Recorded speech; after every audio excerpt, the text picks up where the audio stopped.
करके चक्र आदि देव नंदीश्वर द्वीप में हटाए मौसम कर रहे थे और अपने अपने विमान में जाकर अपनी अपनी सभा में अवश्यमय डब्बों में और उन डाढ़ा आदि को रखकर गंधमाला आदि की उसकी पूजा करने लगे। सर्व दुख से मुक्त हुए आनंद कौशल से शब्द प्रभु के निर्वाण बाद 300 वर्ष 8.5 महीने बीतने बाद 42,000 वर्ष तक 3 वर्ष तक 8.5 मास आदि कितना काल कम साग्रभम कोटाकोटी बीतने बाद श्रमण भगवान श्री महावीर प्रभु का निर्वाण पाए। उसके बाद 980 वर्ष पर पुस्तक वांचना हुई और ऋषभदेव प्रभु का चरित्र पूर्ण हुआ। बोले श्री ऋषभदेव भगवान की जय। अभी धीरावली पाठ परंपरा એટલે કે उस काल और उस समय में श्रमण भगवान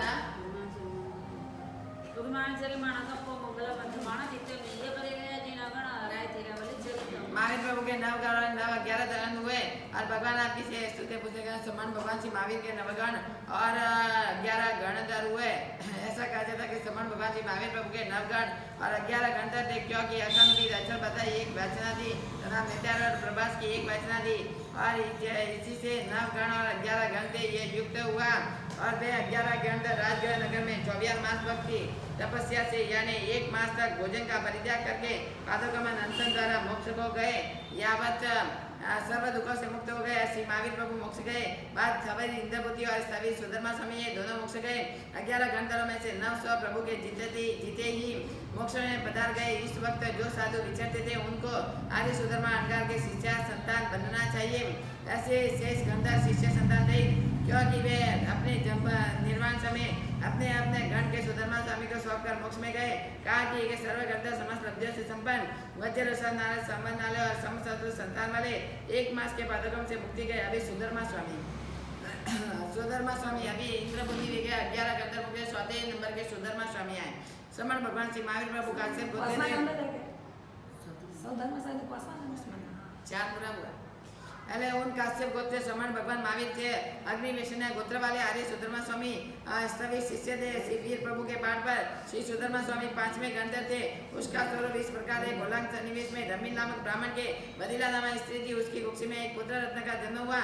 उसका नाम सुधर्मा रखा गया और उससे शोध विद्या के पारंगत होकर 50 वर्ष के वय में दीक्षा ली। 30 वर्ष तक वीर प्रभु की सेवा की और वीर प्रभु के निर्वाण बाद 12 वर्ष के अंत में जन्म के 92वें वर्ष के अंत में उन्हें केवल ज्ञान उत्पन्न हुआ। फिर 8 वर्ष तक केवली प्रया पालकर 100 वर्ष की आयु पूर्ण कर और अपनी पाठ की श्री जम्बू स्वामी को स्थापित किया और कर मोक्ष पधारे। और अभी जम्बू स्वामी अग्निवेशा गोत्रीय आर्य सुधर्मा स्वामी का काश्य गोत्रीय आर्य जम्बू नाम स्थवीर शिष्य हुए। जम्बू स्वामी के चरित्र इस प्रकार है। राजगृह नगर में ऋषभदेव धारिणी के पुत्र जम्बू का सुमंदर स्वामी के पास धर्म सुनने पूर्वक शील और समित्व प्राप्त करके माता के आग्रह से कन्याओं से विवाह किया परंतु उसकी प्रेम गर्भित वाणी से मोहित हुए क्योंकि सम्यक शील रूप दो। अभी जम्बू स्वामी को क्या है वो दीक्षा लेने के तैयार हुए लेकिन माता पिता पहले भी जन्म कुंडली में भी उन्होंने लिखा हुआ था कि दीक्षा लेंगे। माता पिता बोले कोई बात नहीं शादी करवाएंगे तब उनकी दीक्षा ऐसे रह जाएगी कोई बात नहीं। और जैसे ही उन्होंने तो लगन किया पहली रात में ही उन सब स्त्रियों को इकट्ठी करके वो उपदेश देने लगे उनको। तो जैसे ही वो प्रभव चोर आए थे प्रभव चोर को लगा कि ये संसार सारे कितने वैभवशाली कितना धन भंडार भरा हुआ कितनी संपत्ति इतना वैभव फिर भी वो छोड़ के चले रहे और हम लोग लेने के लिए आए। प्रभु स्वामी वैसे के वैसे स्थिर हो गए और वो सुनने लगे कि ये राजकुमार जैसा राजकुमार फिर भी इतना आडंबर छोड़ के अपनी स्त्रियों को भी वो ऐसे लंपट नहीं हुए स्त्रियों में और स्त्रियों को भी ऐसे उपदेश दे रहे और दीक्षा का संयम ग्रहण करने का विचार करें।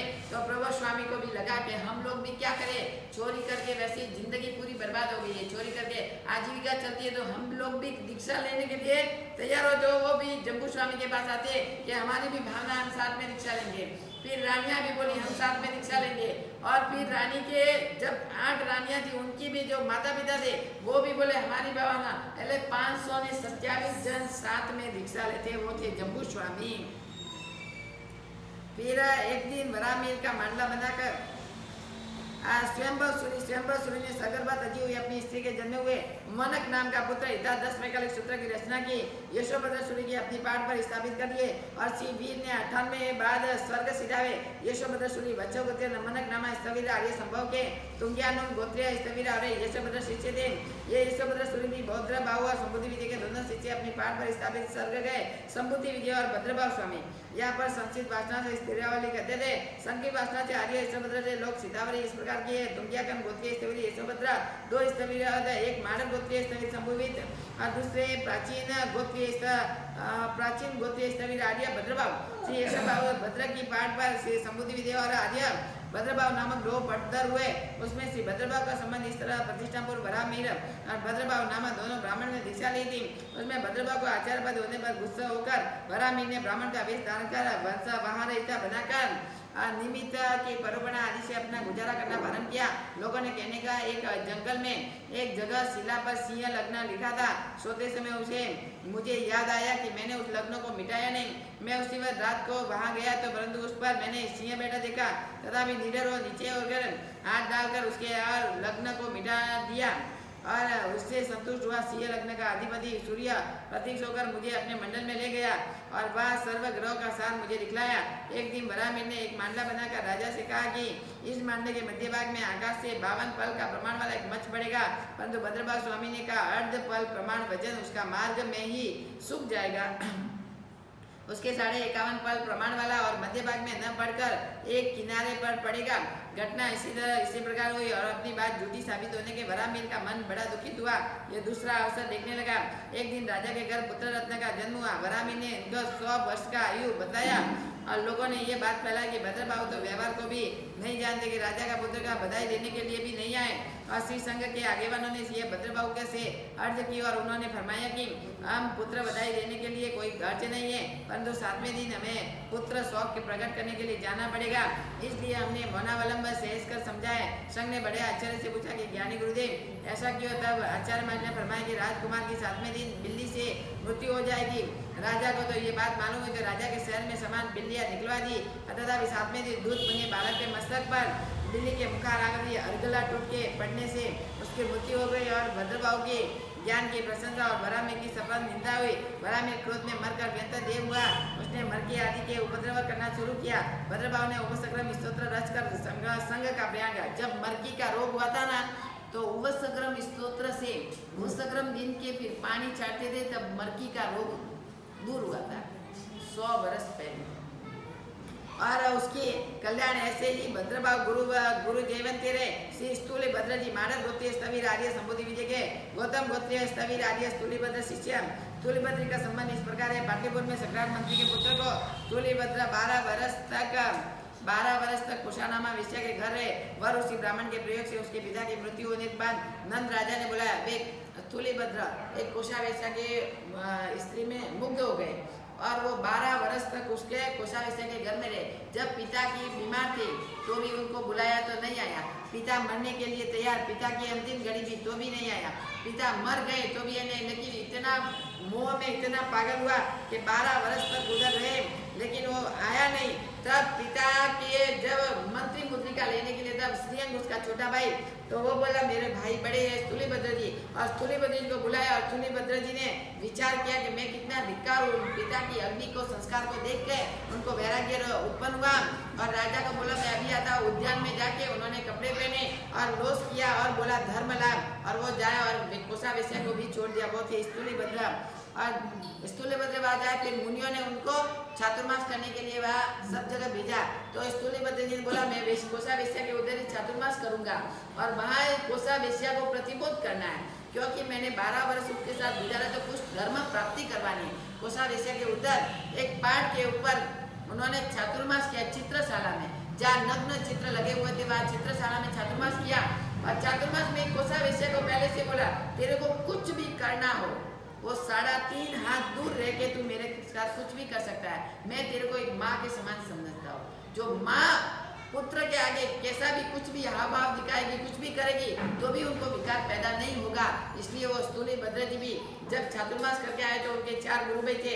एक सिंह की गुफा पे, एक कुएं के काट पे और एक सर्प की बिल के ऊपर चातुर्मास किया। उनको तीनों को दुष्कर बोला और स्थूली भद्र जी को दुष्कर यानी कि अति कठिन है। तो इतना कठिन के वो गुरु भाई बोले कि 33 साल 32 साल 33 भोजन खा के भी उनको दुष्कर बोला, गुरुदेव मेरे को आज्ञा दो, मैं तुलिभद्र कोसा के उधर छात्र।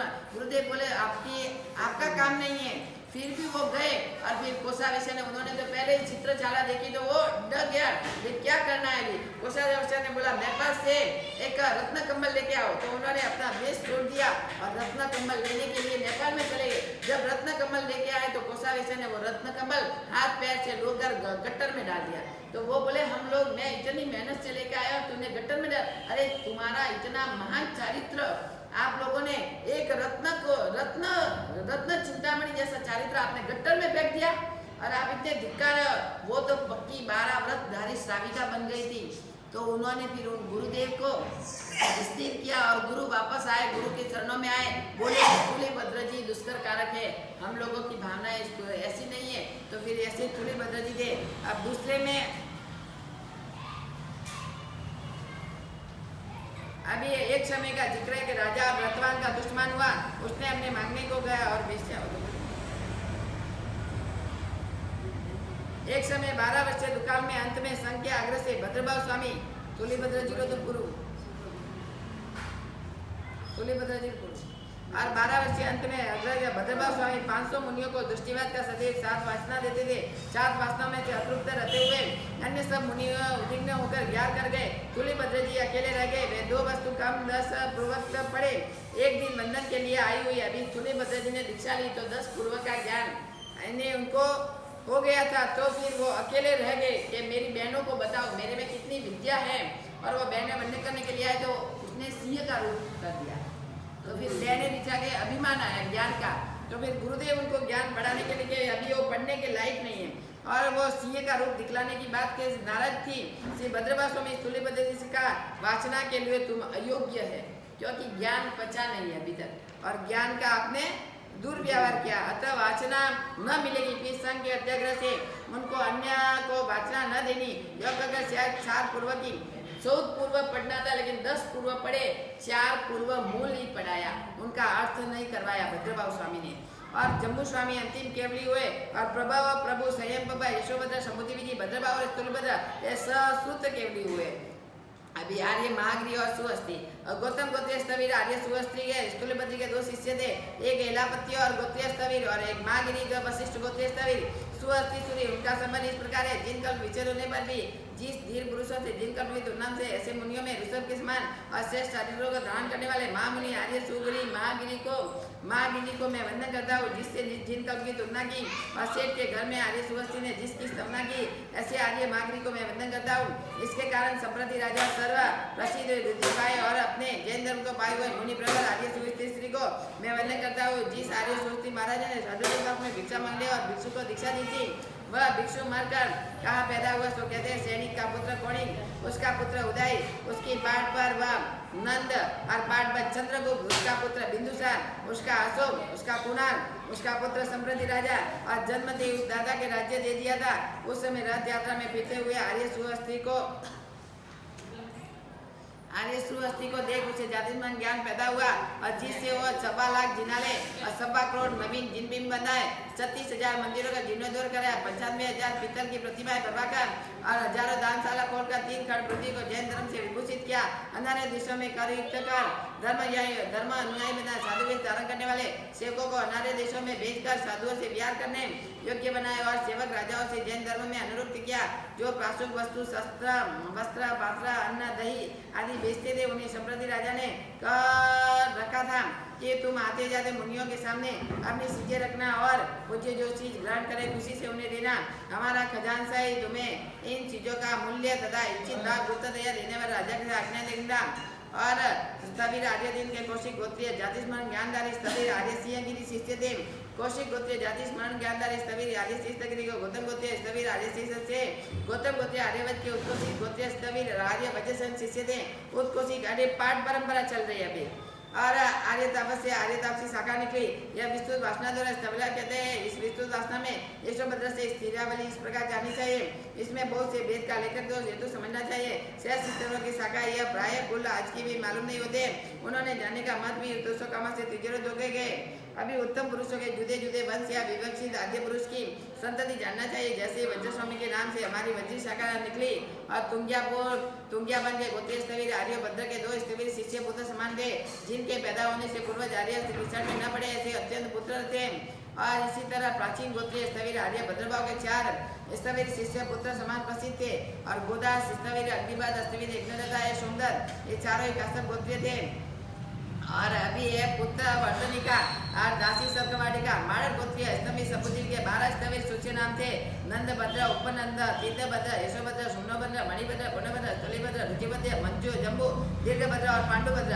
माड़र गोत्रीय स्थवीर आर्य और समुद्री जी के साथ सीता है। 7 शिष्या पुत्री समान प्रसिद्ध थी। यक्षा, यक्षदीना, भूता, भूतदीना, सीना, मीना, रीना, ऐसा तो स्थूलभद्र की बहनें थी। और गौतम गोत्रीय स्थूलभद्र के 2 स्थवीर पुत्र समान प्रसिद्ध थे। और एलापत्य गोत्रीय के स्थवीर आर्य सूरज थी। और आर्य वशिष्ठ गोत्रीय स्थवीर और सूरज थी। एलापत्य गोत्रीय स्थवीर आर्य महागिरी के 8 स्थवीर शिष्य पुत्र समान प्रसिद्ध। और स्थवीर समान स्थवीर 12-16 धनाढ़ स्थवीर श्रीभद्र, स्थवीर कौंडल्य, स्थवीर नाग, स्थवीर नागमित्र।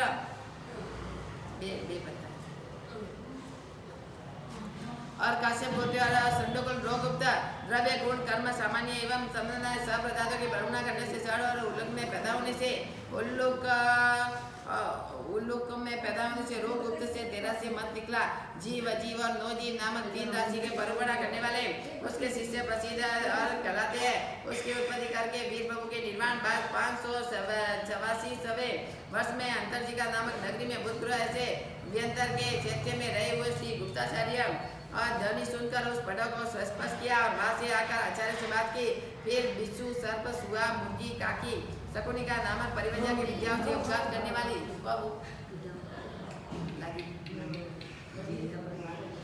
फिर विश्व और मंत्री रजौन गुरु के पास लेकर बलश्री नामक राजा की सभा में आकर बड़ोसाल नामक परिवजा के साथ बात आरंभ किया। और परिवाजक ने जीव, अजीव, सुख, दुख आदि 2 राशियां स्थापित की। तब 3 देव, 3 अग्नि, 3 शक्ति, 3 स्वर लोग उतने क्या बोले कि 3 जीव है। 3 अग्नि, 3 स्वर, 3 लोग और 3 पद, 3 पुष्कर, 3 ब्रह्म, 3 वर्ण, 3 गुण, 3 पुरुष संध्या, 3 काल और 3 वचन और 3 ही अर्थ होते हैं। इस प्रकार जीव, अजीव और जो नो जीव, वो दूसरे बोलते जीव और अजीव 2 ही जीव है, वो बोले नो जीव। इस प्रकार कहते हुए रोगुप्त ने जीव, अजीव और नो जीव आदि के 3 राशियां स्थापित की। फिर उसकी विद्या की अपनी विद्या से जीतने पर उसने छोड़ी और रासबी विद्या को रजौरण से जीतकर मौसम पूर्वक गुरु महाराज के पास आकर सर्वप्रथम सुनाया। तब गुरुजी कहा कि ये बात तूने ये जीता, ये अच्छा किया, परंतु जीव, अजीव, नो जीव और 3 राशि में भरूबना किया सूत्र है। अतः उसके संबंध में कहा जाकर मिच्छामि दुक्कडम दिया। सभा में इस तरह स्थापित किया अपने मत को मैं स्वयं ही वहां जाकर अप्रमाण कैसे करूं। इस प्रकार अहंकार पैदा होने से उसने वैसा ही नहीं किया। फिर गुरुजी ने राज्यसभा से उसके साथ 6 मास तक बात करके अंत में कृतिका पूर्ण करियाने वाले से 9 जी वस्तु मांगी। व्यापार न मिलने से 4400 प्रश्न करके उसे परास्त किया, तथापि उसने अपने आग्रह हट न छोड़ा। तब तंग आकर गुरु ने क्रोध से थूकने के पात्र में से मस्तक पर भस्म डालकर उसे संग बाहर कर दिया। फिर उसे 8300 में 99 वैश्विक मत प्रकट किया। अभी रोग गुप्त का सूत्र से आर्य महागिरी का शिष्य कहा हुआ है। इस उत्तराधिकार वृत्ति में गुप्ताचार्य का शिष्य आने का कारण के वैसे लिखा गया और बहुत से जाने तभी उत्तर बलिष्य नामक गण निकला। उसकी 4 शाखाएं निकली, कौशाम्बिका, सोमरिका, कौंडबिंगी, चंद्रागिरी और वशिष्ठ गोत्रीय स्थवीर आर्य सुहस्ती के 12 स्थवीर शिष्य पुत्र समान प्रसिद्ध स्थवीर आर्य रोहन, भद्र, यश, कामदी, सुस्ति, सुपति, रसिद, रोगुप्त, रसिगुप्त, स्त्रीगुप्त, ब्रह्मा और सोम। इसी तरह सुहस्ती के गण को धारण करने वाले ये 12 शिष्य थे। और काश्यप गोत्रीय स्थित आर्य रोहन ने पूरे नामक गण निकला। उसमें से 4 शाखा और 6 कुल निकले। और इसी प्रकार उड़बलिका शाखा, मासपुरिका, मित्रपत्रिका, पूर्णपत्रिका ये शाखा है। और पहला नागभूत, दूसरा सोमगुत, तीसरा उल्लगन, चौथा हस्तलिप्त, 5वां नदी जो, 6ठा परिभाषा, ये 6 कुल निकले। अस्त्य गोरित और श्री गुप्त के सारंग के नामगढ़ निकला। संसारिका, रेजुगा, वज्रस्वामी ये शाखा है। वज्रलिक और प्रतिधार्मिक, आजिल मत्रिमिति मांझिल आर्यरेख और कृष्ण सक कुल भाद्रद गोत्रीय स्थवीर बधिर उडरियत ग्रामक गण निकला। और 4 शाखा 3 कुल इस प्रकार है चप्पनजिया मध्यंजिया ककंदिया मेघंदिया ये 4 शाखा है बदेयदि भद्रगुप्ति और यशोधर 3 कुल है और स्थवीर कामदुर्ग से वेशवाटिक नामक गण निकला और उसकी 4 शाखाएं 4 प्रकार की हैं। और स्थाविका राज्यपालिका रक्तबीजिका सेमलिजिका 4 शाखाएं और गणिक वैनिक कामदिक इंद्रपुरक ये 4 कुल है। वशिष्ठ गोत्रीय स्थवीर श्री गुप्त काकंदी और मानव नामक गण निकला उसकी 4 शाखाएं एवं 3 कुल इस प्रकार कहे जाते हैं। काश्यपिका गौतमिका वशिष्ठिका और सरसिका ये 4 शाखाएं और ऋषिगुप्त रुद्रदादिक और भविवंत 3 कुल है और व्याघ्रपाति उसकी 4 शाखाएं से निकली है। इस प्रकार वस्त्रलीप वाणिज्य और प्रश्नवाग ये 4 कुल है। बद्री और मध्यिका व्याघ्रपत्य गोत्रीय एवं कोटिय काकंदी उपनाक वाले स्थवीर सुश्रित स्थवीर ये 5 स्थवीर शिष्य पुत्र समान प्रसिद्ध है। स्थवीर आर्यदिंद और स्थवीर प्रियगंध काश्यप पुत्र वाले और स्थवीर नामक गोपा नाम स्थवीर वृषभदत्त और स्थवीर आनंद यहाँ पर स्थवीर प्रियगंध का संबंध करते 300 ने जिन भक्त भवन 400 लौकिक प्रसाद 1800 ब्राह्मणों के घर 3600 बनिए के घर 900 बगीचे 700 बावड़ी 200 कुएं 700 दानशालाएं विराजित अजमेर के नजीक सुपर्ण राजा के सहस्त्र नामक नगर में एक समय से प्रिय गंधसूरी पधारे। एक दिन वहां पर ब्राह्मणों ने यज्ञ में बकरा होम करना शुरू किया। प्रिय गंधसूरी ने एक श्रावक को वासक्षेप देकर और उस बकरे पर डालकर उसे अंबिका अधिष्ठित किया। वह बकरा आकाश में जाकर बोलने लगा, अरे ब्राह्मणों तुम मुझे बांध कर लाए हो, परंतु यदि मैं तुम्हारे जैसा निर्दय हो जाऊं तो क्षणभर में तुम्हें मार डालूं। लंका के किले में कथित हुआ हनुमान ने जो राक्षसों के लिए किया था वैसे में यदि दया बीच में न आती होती तो आकाश में रहकर मैं तुम्हारे लिए करता। हिंसा में धर्म नहीं है। कहा भी है कि ये भरत पशु के शरीर में जिसमें रोमकूप है उसके 1000 वर्ष तक पशु घातक नरक में जा पड़ना पड़ता है। यदि कोई सुवर्ण का मेरू या सारी पृथ्वी दान में देवे और दूसरा मनुष्य किसी प्राणी का जीवित दान देवे तो उसमें जीवित दान का दाता बढ़ता है। बड़े बड़े दानों का फल भी क्षीण हो जाता है, परंतु भयभूत हुए भय को जीव को अभिदान देने वाले मनुष्य का पूर्ण पुण्य क्षीण नहीं होता। फिर लोगों ने कहा कि तू कौन है, ये आत्मा को प्रकट कर। वह बोला, मैं अग्निदेव हूँ। तुम मेरे वाहन रूप पर इस बकरे को क्यों मारते हो? यदि धर्म को जिज्ञासा है तो यहाँ आए और प्रिय गंधसूरी के पास जाकर शुद्ध धर्म पूछो और मानसिक शुद्धि पूर्वक उसकी आराधना करो। जैसे राजा ने चक्रवर्ती धनुधार्य में धनुष है, अर्जुन और सत्यवादियों में वह एक धुरीन है। फिर ब्राह्मणों ने वैसा ही किया। स्थवीर प्रियगंध से मध्यम शाखा निकली। काश्यप गोत्रीय स्थवीर विद्यावर गोपाल से विद्याधरी शाखा निकली और काश्यप गोत्रीय आर्यदीन के गौतम गोत्रीय स्थवीर आर्यदीन शिष्य थे और गौतम गोत्रीय स्थवीर आर्यदीन के 2 स्थवीर शिष्य पुत्र समान प्रसिद्ध थे। माडर गोत्रीय आर्य शांति से और जातिस्मन ज्ञानदारी और कौशिक गोत्रीय आर्य सियसगिरी। मडर गोत्रीय स्थवीर आर्य सोहनगिरी व्यापार उच्च नगरी शाखा निकली। माडर गोत्रीय स्थवीर आर्य सोहनगिरी 4 शाखाएं शिष्य पुत्र के प्रसिद्ध थी। और अभी स्थवीर आर्यवाज स्थवीर आर्य समित और स्थवीर आर्यदी अरंदीन यहाँ पर स्थवीर आर्यदम का संबंध करते हैं। और तुम्बंधक नामक ग्राम में अपनी सुंदरना नामक सहकर्मा स्त्री छोड़कर धनगिरी ने दीक्षा ली थी और सुंदर को पुत्र पैदा हुआ। अभी धनगिरी ने जो दीक्षा ली थी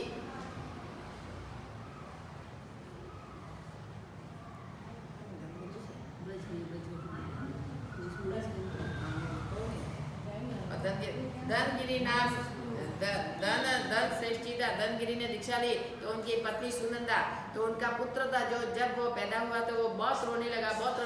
धनगिरी ने तो पहले दीक्षा ली थी। अभी वो बोले इसके पिता आए तो मैं इसके पिता को दे दूं, मैं उसको नहीं संभाल सकती। और सुनंदा ने बहुत दुखित होती तो जैसे ही उनके पिता गोश्री के लिए जाने लगे तो गुरु ने बोला, आज कोई भी सचित कोई भी वस्तु आए तो तू लेके आना। गुरु ज्ञानी थे तो उन्होंने फिर वो घर पे गई तो घर पे गोत्री के लिए गई तो सुनंदा बोली, मैं तो बहुत कंटाल गई हूँ इन पुत्र इतना रो रहा है तो आप आपके पुत्र को लेके जाओ। वो बोले मैं ऐसे नहीं लूंगा। दोनों आजू बाजू वाले उनको बोला साक्षी में। तो फिर उनको 3 साल का जो वज्र कुमार था, वज्र कुमार ने जैसे ही, वो तो ज्ञानी था वज्र कुमार भी, और जैसे ही पिता की झोली में वराए के रोना बंद कर दिया। और वज्र कुमार को फिर जो साध्वीगण समुदाय था उसके उधर वज्र कुमार को एक जब भी श्राविका आती थी तो एक झूले में उनको झूला दिया घोड़िए में, और वो श्राविका हिस्सा देती थी, झूला देती थी। और जब वो साध्वी जी 11 अंग का पाठन करते थे पढ़ते थे तो झूले में सोते सोते, पालने में सोते सोते 11 अंग उन्होंने पढ़ दिया वज्र कुमार ने, सोते सोते पालने में। जब वो 3 साल का, ऊपर 4 साल का हुआ, 3 साल का, जब वो गुरुदेव, वो सुनंदा बोली अभी मेरा पुत्र तो बहुत होशियार हो गया है, अभी वो तो अभी रोता नहीं है, मैं वापस लेने के लिए आऊँ। तो फिर गुरु ने बोला न्याय के समान राजा को भी बुलाओ, आप अपने खिलौने विलौने कुछ भी लाओ, मिठाई लाओ, कुछ भी लाओ, एक साथ पहले न्याय आपका, माता का, फिर हमारा। तो गुरुदेव ओघा लेके आए और माता ने इतने खिलौने विलौने मिठाई सब कुछ लाया, बेटा बेटा, लेकिन बेटा विचार कर रहा है कहाँ जाओ। 3 साल का लड़का वज्र कुमार, और जैसे ही फिर माता का खिलौना विलौना देख के भी वो मोहित नहीं हुआ। फिर जैसे गुरुदेव ने ओघा बताया तो ओघा लेके फिर वो नाचने लगा। तो वज्र कुमार ने 11 अंग तो पालने में सीख लिए थे। ऐसे वज्र कुमार थे, वो जब भी वाचना देके व्याख्यान देना तो गुरुदेव ने बोला, जब गुरुदेव व्याख्यान देने के लिए जाते तो गुरुदेव की सब उपधि होती थी, उपधि को सब रख के करके खुद पाठ के ऊपर बैठे के व्याख्यान देते थे। इतनी छोटी उम्र में भी वज्र कुमार इतने होशियार थे। तो वज्र कुमार थे और चारों पुत्र सहित, और माहेश्वरीपुरी ने अपने पिता के एक माली को पुष्प और आकाशगामिनी विद्या भी उनको दी थी। आकाशगामिनी विद्या द्वारा माहेश्वरीपुरी ने अपने पिता के मित्र एक माली का पुष्प एकत्रित करके एक स्वयं हिम्मत पर्वत, जब दुकाल पड़ा था ना, जब दुकाल, तो वे अभी के प्रभु की पूजा नहीं हो रही है, तो उन्होंने आकाशगामी विद्या से वेताड़ पर्वत कहाँ भी जाके फूल लाके फिर प्रभु की आंगी और पूजा करवाई थी उन्होंने।